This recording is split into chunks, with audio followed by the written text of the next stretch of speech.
ഇന്ന് ഞാൻ നിങ്ങളെയും കൊണ്ട് കടന്നു ചെല്ലുന്ന ഒരു ക്ലാസ് മുറിയിലേക്കാണ്.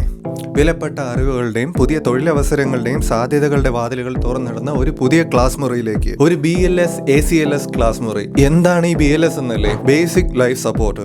ജീവന് ഭീഷണിയായ ഒരു അടിയന്തരാവസ്ഥ ഉണ്ടായി, അതിപ്പോ ഹാർട്ട് അറ്റാക്ക് ആയിക്കോട്ടെ, വെള്ളത്തിൽ മുങ്ങിപ്പോകുന്ന അവസ്ഥ ആയിക്കോട്ടെ, ആഹാരം ശ്വാസനാളത്തിൽ കുരുങ്ങി മരണവെപ്രാളം അനുഭവിക്കുന്ന അവസ്ഥ ആയിക്കോട്ടെ, ഇങ്ങനെ ഒരു അടിയന്തര ഘട്ടത്തിൽ ഒരാളുടെ ജീവൻ നിലനിർത്തുന്നതിനും അയാളുടെ ജീവിതത്തിലേക്ക് തിരികെ കൂട്ടിക്കൊണ്ടുവരുന്നതിനുമായി ഉപയോഗപ്പെടുത്തുന്ന സാങ്കേതിക വിദ്യകളുടെയും കഴിവുകളുടെയും ഒരു കൂട്ടമാണ് BLS അഥവാ ബേസിക് ലൈഫ് സപ്പോർട്ട്. പലപ്പോഴും ഒരു എമർജൻസി അഥവാ അത്യാഹിതം ഉണ്ടാകുമ്പോൾ വൈദ്യപരിചരണം ലഭിക്കുന്നത് വരെ ഉടനടി ലഭിക്കുന്ന ഇത്തരം സഹായങ്ങളാണ്, പ്രാഥമിക ശുശ്രൂഷകളാണ് ഒത്തിരി ജീവനുകളെ രക്ഷിക്കുന്നത്. ഇത്തരം പരിചരണങ്ങൾ നൽകേണ്ടത് ആരോഗ്യ പ്രവർത്തകരുടെ മാത്രം കുത്തകയാണോ? അല്ല. ഇപ്പൊ നമ്മുടെ വീട്ടിൽ തന്നെ ഒരാൾ ആഹാരം കഴിച്ചുകൊണ്ടിരിക്കുമ്പോൾ തൊണ്ടയിൽ ഭക്ഷണം കുടുങ്ങിപ്പോയി, മുന്നിൽ ഒരാൾ ഹൃദയാഘാതം വന്ന് കുഴഞ്ഞു വീഴുന്നു. അയാളെ രക്ഷിക്കാൻ വേണ്ടത് ചെയ്യേണ്ടത് ആരുടെ ഉത്തരവാദിത്വമാണെന്ന് നിങ്ങൾ തന്നെ ഒന്ന് ചിന്തിച്ചു നോക്കുക.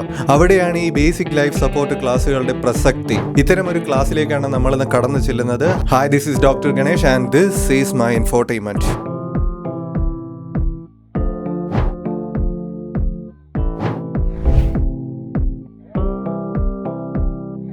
No pulse. എന്ത് ചെയ്യണം?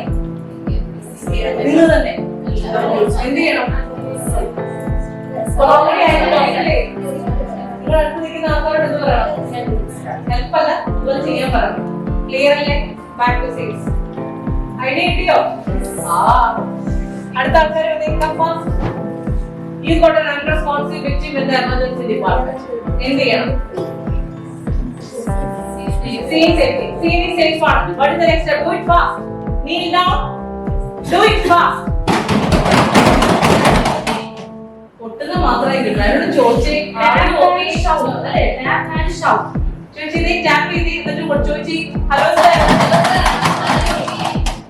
റെസ്പോൺസ് ഉണ്ടോ? എനിക്കിട്ടാണോ തന്നെ? എനിക്ക് തോന്നി എനിക്കിട്ടാണ്. ഓക്കെ, എന്ത് ചെയ്തു? Third step. Call for help. വിളിച്ചോ? Help. Okay, what's the next step? Check the pulse and breath together. Check it.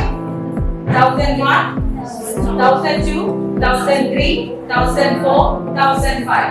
Pulse undo, breath undo. Appo endu cheyanam?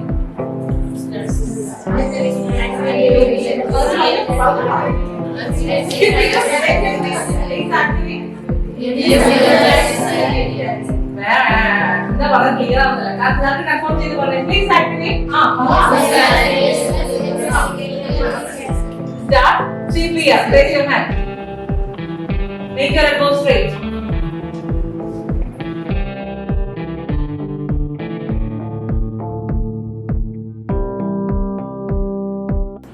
Okay? Ready? On the count of, say 45 degree angle, 90 degree angle. Okay, on the count of 3, 2, 1, start. 1, 2, 3, 4, 5, 6, 7, 8, 9, 10.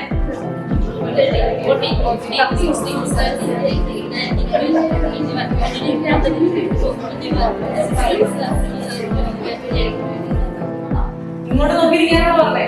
Give 2 breath. Place the mask. Mask വെച്ച് hold it tightly. U shape hold it tightly. Perform head to chin lift. And give 2 breath. 1 breath, chest rise, and second breath. Continue compression. See fast. Place your hand. Start. 1, 2, 3. Give 2 breath. 1 breath, second breath. Again restart your compression fast. 1, 2, 3. Give 2 breath.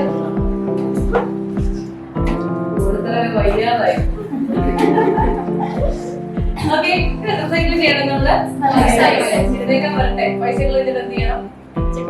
Check പൾസിലേക്ക് എന്ത് ചെയ്യണം? Clear അല്ലേ? Yes, back.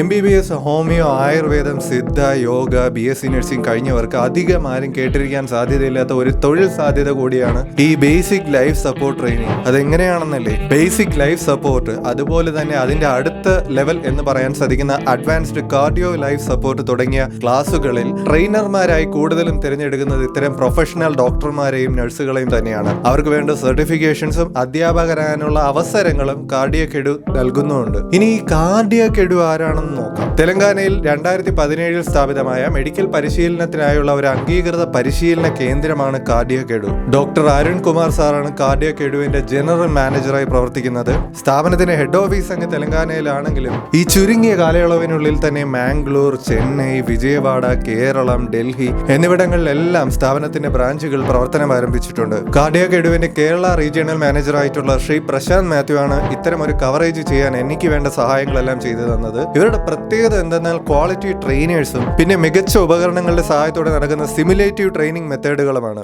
ഈ simulation അധികം അങ്ങോട്ട് പരിചയം വന്ന് കാണില്ലല്ലേ. Simulation ഗെയിമുകൾ എന്തെങ്കിലും കുറച്ച് പേര് കേട്ട് കാണും. റിയൽ ലൈഫിൽ കാണുന്നതിന് സമാനമായ അതേപോലുള്ള സാഹചര്യങ്ങൾ ഗ്രാഫിക്സും മറ്റും ഉപയോഗിച്ച് സൃഷ്ടിച്ചെടുക്കുന്ന ഗെയിമുകളാണ് ഇവ. ഇതുപോലെ തന്നെ റിയൽ ലൈഫിൽ മനുഷ്യ ശരീരത്തിൽ ചെയ്യാൻ കഴിയുന്ന തരത്തിലുള്ള രക്ഷാപ്രവർത്തനങ്ങൾ അതേ ക്വാളിറ്റി ജീവൻ രക്ഷാ ഉപകരണങ്ങൾ ഉപയോഗിച്ച് മനുഷ്യ ശരീരത്തിനോട് സമാനമായിട്ടുള്ള മോഡലുകളിലും ഉപകരണങ്ങളിലുമാണ് ഇവർ പരിശീലനം കൊടുക്കുന്നത്. അടിയന്തര സാഹചര്യങ്ങളിൽ സുപ്രധാന അവയവങ്ങളുടെ, പ്രത്യേകിച്ച് നമ്മുടെ തലച്ചോറിന്റെയും ഹൃദയത്തിന്റെയൊക്കെ അടിസ്ഥാന പ്രവർത്തനം നിലനിർത്തുന്നതിനാണ് BLS ടെക്നിക്കുകൾ രൂപകൽപ്പന ചെയ്തിരിക്കുന്നത്.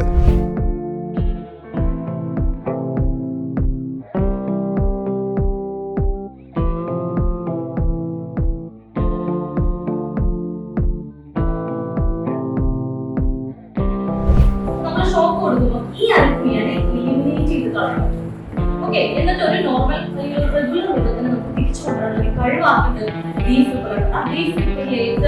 പേരുണ്ടോ? ഡീഹൈഡ്രേഷൻ എന്ന് പറഞ്ഞാൽ റിമൂവൽ ഓഫ് ദ വാട്ടർ അല്ലെ. ഡീഫിബ്രിലേഷൻ എന്ന് പറഞ്ഞാൽ എന്തായിരിക്കും? Removal of the fibrillation. അപ്പൊ ഇങ്ങനെ നിറയ്ക്കുന്നതിനെ നമ്മള് സ്റ്റോപ്പ് ചെയ്യുമ്പോൾ അതിന് വേണ്ടിയിട്ട് നമ്മള് ഷോക്ക് കൊടുക്കും. ഷോക്ക് കൊടുക്കുമ്പോൾ ഇത് മാറിയിട്ട് ഒരു നോർമൽ ബ്രത്ത് അല്ലെങ്കിൽ ഏതെങ്കിലും റെഗുലർ ബ്രത്ത് നമുക്ക് കിട്ടാനുള്ള സാധ്യത. ഓക്കെ, സോ അതിനാണ് നമ്മൾ എന്ത് യൂസ് ചെയ്യുന്നത്? ഡീഫിബ്രിലേഷൻ അല്ലെങ്കിൽ ഡീഫിബ്രിലേറ്റർ യൂസ് ചെയ്യുന്നത്. Okay, so what is the functional importance of defibrillation? എന്താണ്? It can eliminate or terminate the arrhythmias. ഏതൊക്കെയാണ്? Pulses VT and VM, and it can restore a regular or normal rhythm. Clear ആയി? എന്തിനാണ് നമ്മൾ defib use ചെയ്യുന്നത്? രണ്ട് type defib ആണ് നമുക്കുള്ളത്. ഏതൊക്കെയാണ്? നമ്മുടെ ഹോസ്പിറ്റലിൽ യൂസ് ചെയ്യുന്നത് മാനുവൽ defibrillator അല്ലേ? ഓക്കെ, അപ്പോൾ ഇത് ഏതാണ്? ഇതൊരു മോഡലാണ്. ഓക്കെ, അത് AED defibന്റെ നമുക്ക് AED എന്ന് പറയും. AED എന്താ? AED ഫുൾ ഫോം എന്താ? Automated external defibrillator. ഓട്ടോമാറ്റിക് അല്ല, ഓട്ടോമേറ്റഡ് എക്സ്റ്റേണൽ defibrillator. ഓക്കെ, ഇത് നമുക്ക് പ്രത്യേകിച്ച് ഒരു നോളജിന്റെ ആവശ്യം. ബട്ട് നമ്മുടെ മാനുവൽ defib അങ്ങനെയാണോ? അല്ല, നമുക്ക് കറക്റ്റ് DCG നോക്കി അല്ലെ, അതായത് DCG കാണാൻ പറ്റും. DCG നോക്കണം, നമുക്ക് അത് മോണോഫേസിക് ആണോ ബൈഫേസിക് ആണോ നമുക്ക് അറിയണം. അതിനനുസരിച്ച് നമ്മൾ ടൂൾ സെലക്ട് ചെയ്യണം അല്ലെ. അങ്ങനെ ഒരുപാട് കാര്യങ്ങൾ നമുക്ക് എന്ത് ചെയ്യാനുണ്ട്? മാനുവൽ defibrillator ചെയ്യാം. ബട്ട് ഇതിനായിട്ട് ആവശ്യം ആർക്ക് വേണമെങ്കിലും യൂസ് ചെയ്യാം. ഓക്കെ, നമ്മൾ ഈ മാളുകളിലൊക്കെ കാണാൻ പറ്റും അല്ലേ, റെയിൽവേ സ്റ്റേഷൻ, ബസ് സ്റ്റാൻഡ് അങ്ങനെയുള്ള സ്ഥലങ്ങളിലൊക്കെ നമുക്ക് കാണാം. പെട്ടെന്ന് ഒരാൾ കാർഡിയക് അറസ്റ്റ് പോയി കഴിഞ്ഞാൽ നമുക്ക് കൊണ്ട് AED എടുത്തോണ്ട് ആർക്ക് വേണമെങ്കിലും, അത് പിന്നെ വെയിറ്റിംഗ് അങ്ങനെയൊന്നുമില്ല, ഒരു BLS ക്ലാസ് അറ്റൻഡ് ചെയ്തിട്ടുള്ള ആർക്ക് വേണമെങ്കിലും AED യൂസ് ചെയ്യാം. ഓക്കെ, അപ്പൊ നമുക്ക് നോക്കാം. പ്രത്യേകിച്ച് ഇതിലൊരു സ്റ്റെപ്പ് ഇല്ല. ഒറ്റ സ്റ്റെപ്പ് എന്താ പറയുക? Turn on the AED. നമ്മളത് കിട്ടിക്കഴിഞ്ഞാല് ഫസ്റ്റ് ചെയ്യേണ്ടത് എന്താണ്? ഇത് ഓൺ ചെയ്യും. അപ്പൊ ഇതിനകത്ത് നിങ്ങൾക്ക് ഒരു വോയിസ് ഞാൻ കേട്ടു തരാം. ഒരു വോയിസ് കേൾക്കാം. അതെന്താണെന്നുള്ളത് നമ്മൾ നന്നായിട്ട് ശ്രദ്ധിക്കുക. And follow the AED voice. അവരെന്താണോ പറയുന്നത് അത് ഫോളോ ചെയ്യും. ഇത് നിങ്ങൾ കാണാതെ പഠിക്കരുത്. കാരണം ഇപ്പൊ ഈ ഒരു മോഡലാണ്. ഇതിൽ ഒരിക്കലും റിയൽ ഷോക്ക് ഡെലിവർ ആവില്ല. ഇതുപോലെ തന്നെ പല രീതികളിലുള്ള AED നമുക്ക് കാണാൻ പറ്റും. അപ്പൊ നമ്മൾ ഈ ഞാൻ പഠിച്ചു വെച്ച സ്റ്റെപ്പ് ഇങ്ങനെയാണല്ലോ എന്ന് പറഞ്ഞ് പഠിക്കരുത്. ആ AEDയുടെ വോയിസ് ഫോംസ് എന്താണെന്ന് പറയുന്നത് അത് ഫോളോ ചെയ്യും. ഒറ്റ കാര്യം നിങ്ങൾ ചെയ്താൽ മതി, ഓൺ ചെയ്ത് വെക്കുക. രണ്ട് ലാംഗ്വേജ് ആണ് ഇത് വെച്ചാൽ, ഒന്ന് ഇംഗ്ലീഷ്, ഒന്ന് ചൈന. ഇഷ്ടമുള്ള ലാംഗ്വേജ് ചൈന അല്ലെങ്കിൽ ചൈനീസ്. ഓക്കെ, സോ നമുക്ക് നോക്കാം. So what is the first step? എന്താണ്? Turn on the AED. നമുക്ക് ഓൺ ചെയ്തു.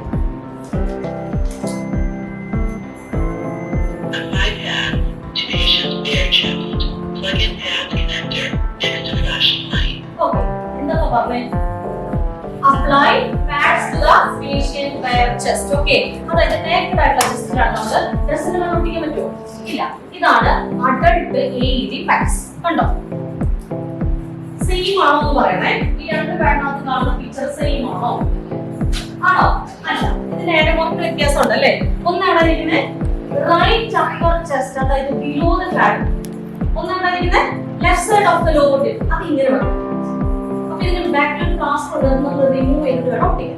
ഇത് അപ്ലൈ ചെയ്യുമ്പോൾ 4 കാര്യങ്ങൾ നമ്മൾ ശ്രദ്ധിക്കണം. ഒന്ന്, ഇപ്പൊ ഒരു മെയിലാണ് നമ്മുടെ വ്യക്തി നേർച്ചോ, അപ്പൊ എന്തായിരിക്കും? 95% മെയിലാണെങ്കിൽ എന്തായിരിക്കും? ഹെയർ ചെസ്റ്റ് ആയിരിക്കും. ഈ ഹെയർ കൊണ്ട് ഒട്ടിച്ചു കഴിഞ്ഞാൽ സ്കിന്നായിട്ട് അറ്റാച്ച് എവിടെയാണ് അറ്റാച്ച് ആകുന്നത്? സ്കിന്നുമായിട്ടാണ്. അപ്പൊ ഹെയർ എല്ലാം ഒട്ടിപ്പിടിക്കുക, അപ്പൊ ഷോക്ക് ഡെലിവർ ആവോ?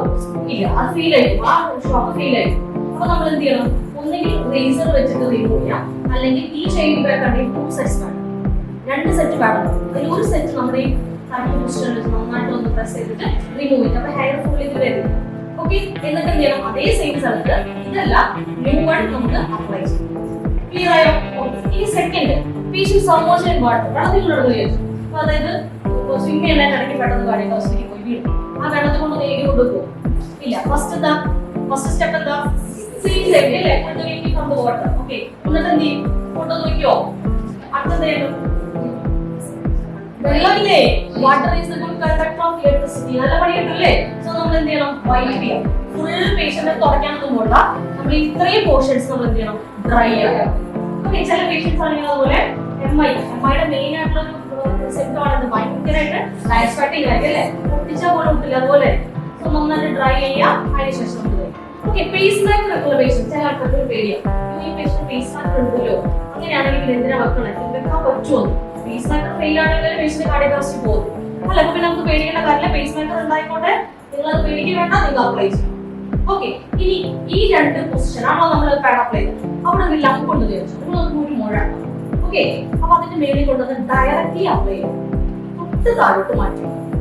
ഓക്കെ, ഞാൻ മുമ്പ് പറഞ്ഞതുപോലെ ഹൃദയസ്തംഭനം, ശ്വാസം മുട്ടൽ, മുങ്ങിമരണം അല്ലെങ്കിൽ മറ്റ് ജീവൻ അപകടപ്പെടുത്തുന്ന ഏത് അവസ്ഥയായിക്കോട്ടെ, ഇവ നേരിടുന്ന ഒരാളുടെ അതിജീവന സാധ്യതകൾ ഉടനടി ഫലപ്രദമായിട്ടുള്ള BLS നൽകുക വഴി ഗണ്യമായി വർദ്ധിപ്പിക്കാൻ കഴിയും. ഹൃദയസ്തംഭനം പോലെയുള്ള പല മെഡിക്കൽ അത്യാഹിതങ്ങളിലും ഓരോ മിനിറ്റും വളരെ പ്രധാനമാണ്. ഓക്സിജൻ വിതരണമില്ലാതെ തുടങ്ങുന്ന ഓരോ മിനിറ്റും തലച്ചോറിന് മാറ്റാനാകാത്ത കേടുപാടുകൾ സംഭവിക്കാൻ തുടങ്ങുന്നു. കാർഡിയോപൾമണറി റെsuscitation അഥവാ CPR, ഡീഫിബ്രിലേഷൻ തുടങ്ങിയ BLS ടെക്നിക്കുകൾ രക്തചംക്രമണം വേണ്ട രീതിയിൽ നിലനിർത്താനും ഒരു വിപുലമായിട്ടുള്ള വൈദ്യസഹായം നൽകുന്നതുവരെ ഓക്സിജൻ വിതരണം തലച്ചോറിലേക്ക് ഉറപ്പുവരുത്താനും സഹായിക്കും.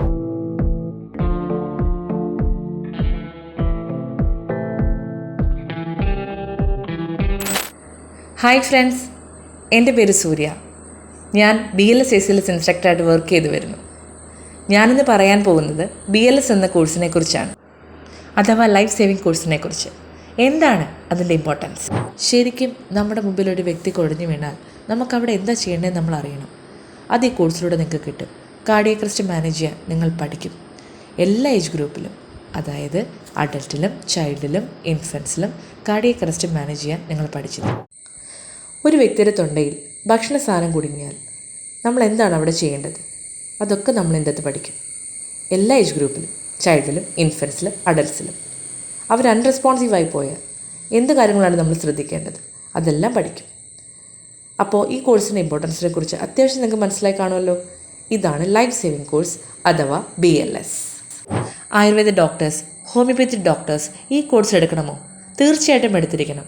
നിങ്ങളുടെ മുമ്പിൽ നിങ്ങളുടെ ക്ലിനിക്കിൽ വരുന്ന വ്യക്തിയാണ് പെട്ടെന്ന് കുഴഞ്ഞു വീണാൽ നിങ്ങൾ പെട്ടെന്ന് റാപ്പിഡായിട്ട് റെസ്പോണ്ട് ചെയ്യണമെങ്കിൽ ഈ ട്രെയിനിങ് പ്രോഗ്രാം വളരെ അത്യാവശ്യമുള്ള കാര്യമാണ്.